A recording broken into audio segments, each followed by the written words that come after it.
Hi, my name is Kathleen Laraia McLaughlin, and I am standing in the watchtower at the Mogoșoaia Palace in Mogoșoaia outside of Bucharest, Romania. I had the opportunity to exhibit a very special small body of work that I assembled in the last few weeks, and it was about this woman on the left here. Her name is MATUSA, and MATUSA is a word for aunt, and the reason why we called her MATUSA was because many of the women in her family are named Ileana, and her name is Ileana, so it was a way of, being very personal to her, and she is the aunt in the family, so we call her MATUSA. The exhibition is called MATUSA. MATUSA in the sense for her, but also for all the MATUSA that we have, and it's a very fond, endearing word.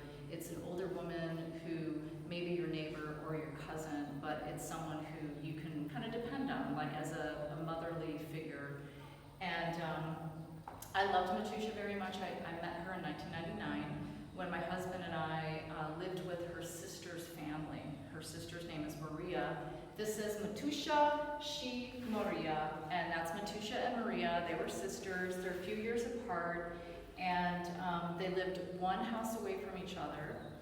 And Maria is married and has 2 children and 1 grandchild and 2 great-grandchildren.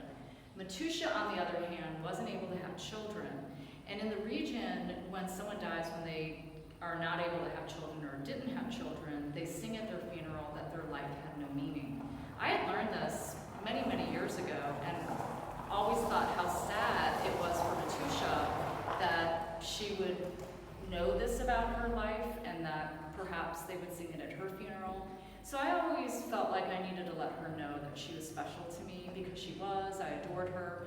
It was a simple kind of love. It was just something about her work ethic and her smile and just who she was. And so when I heard that she died in September, I thought, well, I have this space at the Mogoșoaia Palace, and maybe what I need to do is make a memorial to MATUSA and just make it be about her and my love for her and her family's love for her. And so that's what I did. And so what I did was I intentionally made the photographs very large so that it suggests memorial.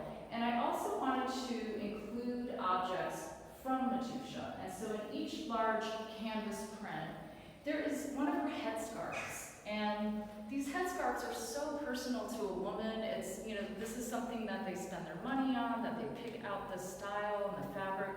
The white ones, cream ones, tend to be for summer, the darker ones for the autumn and winter. And in each print, I put them in a negative space where there wasn't a lot of information in the photo to kind of suggest her presence. And so it's her presence and her absence. And I had never really pierced a photo before, and so this was new for me to do, and it just adds another layer and context to the photograph. This is a photograph of Maria, her sister, and MATUSA spreading egg yolk onto Easter bread that they were about to put in the oven with beautiful decorations. And I used some of her hand-woven dish towels in the exhibition with her kitchen utensils and some older decorative dish towels that she had made when she was a young woman, and they were put away in her furniture.